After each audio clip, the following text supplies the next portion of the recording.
ये रहा Poco M2 Pro। Let's see कि डिवाइस किस कंडीशन में है। जब हमने लास्ट टाइम इस फ़ोन की ड्यूरेबिलिटी चेक की थी, अभी तक वर्किंग है, बट इसमें प्रॉब्लम क्या आ चुकी है कि स्प्लैश टेस्ट के बाद इस फ़ोन की चार्जिंग अब बंद हो चुकी है। ऑल्सो ये फ़ोन बेंड में फेल होते होते बचा था। और ये है पोको M3 Pro।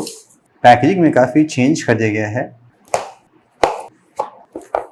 डिज़ाइन में काफ़ी ज़्यादा चेंज हो चुका है। नाउ लेट्स सी कि पोको M3 Pro में क्या कहानी है। चलिए एज ऑलवेज स्प्लैश टेस्ट से स्टार्ट करते हैं। ये गया फ़ोन यहाँ पे। ये रिमेंबर जब हमने #1 स्मार्टफोन ब्रांड टेस्ट किया था, वहाँ पे पोको X3 वाटर डेड हो चुका था। रेडमी K20 Pro में भी काफ़ी पानी अंदर जा चुका था। यस, कंपनी क्लेम तो करती है, बट समहाउ फ़ोन में कुछ ना कुछ डैमेज आ जाता है। 5 मिनट तो होने वाले हैं, चलिए फ़ोन को बाहर निकालते हैं। लेट्स होप कि इस बार कुछ डैमेज नहीं होना चाहिए। फ़ोन तो क्लीन हो गया है, एंड एज ऑलवेज अगर फ़ोन में पानी जाता है दैट मीन्स लिक्विड, डेफिनेटली आप सिम से निकाल के उसको एट द फर्स्ट साइट में चेक कर सकते हैं। थोड़ा सा तो पानी मुझे यहाँ पे नज़र आ रहा है, ऑलरेडी है। बेसिक सा गैस प्रोटेक्शन लगा है, आई डोंट थिंक सो वो इनफ होना चाहिए। एंड यस, काफ़ी पानी बाहर निकल रहा है। So what next, wait and watch. अगर फ़ोन में डैमेज होना होगा तो वो आसानी से आपको कुछ घंटे में नज़र आ जाएगा।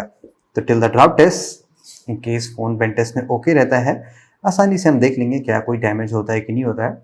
फ़ोन तो गाइस प्रॉपरली टर्न ऑन हो गया है, और डिस्प्ले तो अभी तक ओके है। यहाँ पे कुछ ऐसा दिख नहीं रहा है कि कहीं से आपको वाटर लॉगिंग दिख रही है। But yes, on the rear कैमरे में आप देख सकते हैं यहाँ पे मॉइस्चर बिल्डअप हो गया है। जैसे ही फ़ोन हल्का सा हीट होना स्टार्ट हुआ है तो प्रोबेबली कैमरा लेंस में पानी चला गया होगा। टेस्ट को स्टार्ट करते हैं विद स्क्रैच टेस्ट। देखते हैं कंस्ट्रक्शन यहाँ पे कैसा है। फेमिलियर डिज़ाइन है, पॉलीकार्बोनेट है, शाइनी बैक पैनल है, साइड माउंटेड फिंगरप्रिंट सेंसर है। थोड़ा सा ये मैट फिनिशिंग में दिया गया है, बहुत ज़्यादा ग्लॉसी नहीं है, लेकिन बैक पैनल काफ़ी ग्लॉसी है और बहुत ही आसानी से यहाँ पे फिंगरप्रिंट्स लग जा रहे हैं।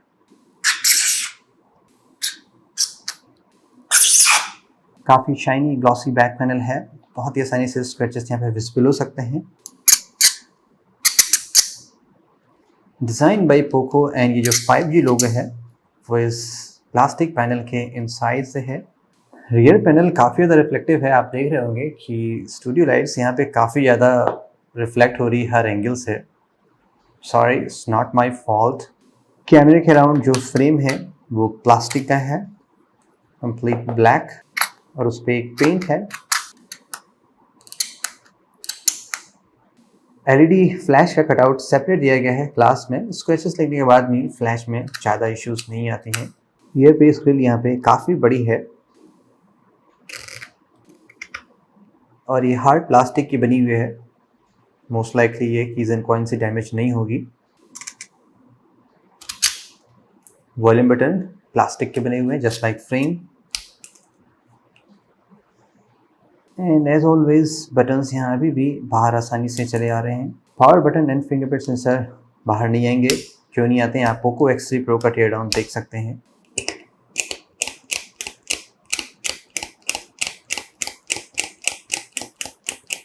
हैवी स्क्रैचेस करने के बाद भी फिंगरप्रिंट सेंसर वर्क कर रहा है।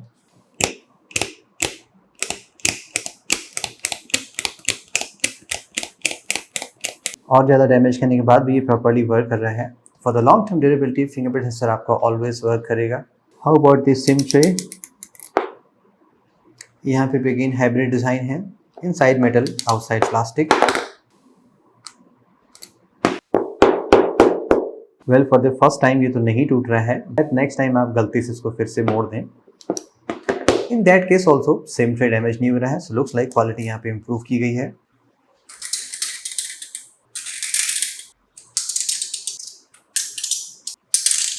प्लास्टिक का फ्रेम यहाँ पे यूज़ किया गया है, और उस पर एक पेंट जॉब है, लेकिन ये थोड़ा सा मैट फिनिशिंग में है, इसलिए लुक में थोड़ा ज़्यादा बेटर लग रहा है कंपेयर टू ट्रेडिशनल जो शाइनी प्लास्टिक यूज़ होते हैं।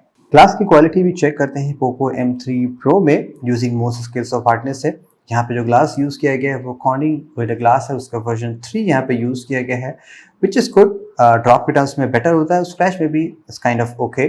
और यहाँ पे भी देखेंगे स्क्रैच का पैटर्न काफ़ी सिमिलर है जैसा मिलना चाहिए। लेवल 5 पे कोई स्क्रैच नहीं है। On the 6 and 7 scratches minor and deeper होते चले जा रहे हैं। दैट मीन्स जो आप स्टैंडर्ड आइटम्स कैरी करते हैं अपने पॉकेट में, metals, keys and coins, gold, silver, उनसे आपके डिस्प्ले पे कोई भी स्क्रैच नहीं पड़ना चाहिए। बट यस, डस्ट, सैंड और ग्लास के पार्टिकल से आसानी से डिस्प्ले पर स्क्रैच पड़ सकता है।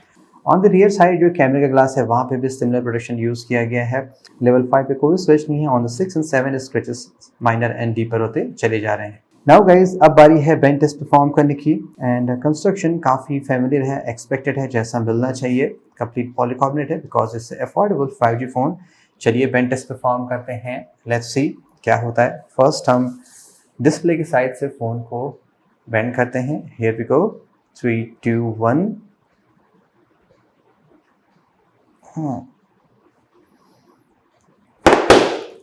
फ़ोन में माइनर सा फ्लेक्स तो था बट एज सच कुछ यहाँ पे मेजर प्रॉब्लम नज़र नहीं आई है। सो जस्ट लाइक हमने पोको M3 Pro में देखा था वैसा तो यहाँ पे नहीं हुआ। एंड फ्रेम में एज सच कुछ डैमेज नहीं हुआ है। It's a good thing actually, company ने कुछ तो इम्प्रूवमेंट किया है क्वालिटी में। फ्रॉम द रियर साइड यहाँ पे भी एज सच कुछ डैमेज नज़र नहीं आ रहा है। 8 फिंगर प्रेशर जो कि काफ़ी ज़्यादा एक्सट्रीम होता है। सैमसंग गैलेक्सी M42 5G इसी टेस्ट में फेल हुआ था बट यहाँ पे एज सच कुछ डैमेज नज़र नहीं आया। तो so for guys build quality में इंप्रूवमेंट दिख रहा है, स्पेशली बैंड टेस्ट में, जो कि पोको के फ़ोन काफ़ी ज़्यादा बैंड में फेल होते हैं। काफ़ी घंटे गुजर गए गाइस स्प्लैश टेस्ट परफॉर्म किए हुए। कुछ छोटी सी इश्यूज़ दिखी, लाइक फ़ोन कभी कभी अपने आप ऑफ हो जाके रिस्टार्ट हो जा रहा है। और अभी जस्ट मैं 2 बार ये चीज़ कर चुका हूँ, फिलहाल तो वर्किंग है। तो अब लिक्विड अंदर जा चुका है तो डेफिनेटली कुछ ना कुछ तो होगा ही विद टाइम। स्टिल यहाँ पे मैं ड्रॉप टेस्ट परफॉर्म करना है। गोरिल्ला ग्लास 3 यहाँ पे यूज़ किया गया है। So let's see different angle से ड्रॉप करने में क्या होता है। तो इनिशियली वेस्ट हाइट से अराउंड 2 फीट की हाइट है, 2.2 समथिंग होता है। किस एंगल से पोको का फ़ोन बचता है। Alright, here we go, 3, 2, 1। अब यहाँ पे पॉलीकार्बोनेट का बैक पैनल दिया गया है। सो डेफिनेटली कुछ होना तो नहीं चाहिए और वर्क भी करना चाहिए। ब्राइटनेस मैंने फुल कर रखी है। LCD पैनल है तो मोस्टली ज़्यादा ड्यूरेबल होते हैं, ऐसा कुछ होगा नहीं यहाँ पे। Right, second drop test, flat and no problem. इस एंगल से तो कुछ नहीं होना चाहिए but remember Poco phone F1 जो कॉर्नर इम्पैक्ट से ही डैमेज हो गया था। Alright, from the back side, 3, 2, 1। Okay, plastic के बेनिफिट कुछ नहीं होगा, स्क्रैचेस ही आएंगे, that's it. Okay, here we go, screen side से। आई होप यहाँ से शायद बच जाए, नो प्रॉब्लम। मैंने कहा था इस एंगल से कुछ नहीं होगा क्योंकि 3 थोड़ा सा बेटर होता है ड्रॉप के टर्म्स में। अभी तक तो कोई प्रॉब्लम नहीं है। सो ये तो जस्ट कैजुअल हाइट है, अराउंड 5 to 6 फीट की हाइट से, जहाँ से कॉर्निंग मोस्टली टेस्ट करती है। लेट्स सी, थोड़ा सा स्वेटी वेदर है, it's okay. Term flat, wow, nothing. So ये मुझे पहला ऐसा पोको फ़ोन दिख रहा है जो मुझे काफ़ी बेटर लग रहा है ओवरऑल। बस ये जो बटन बाहर आ जाते हैं वो तो रेडमी पोको की common problem, but still so for very solid. Cheap है बट क्या फ़र्क पड़ता है, नथिंग। यहाँ से भी कुछ नहीं है। एक कॉर्नर इम्पैक्ट भी ट्राई कर लेते हैं, यू नो, वो नोज़ की कॉर्नर से फ़ोन गिरे, क्योंकि अभी तक सारे फ्लैट गिर रहे हैं।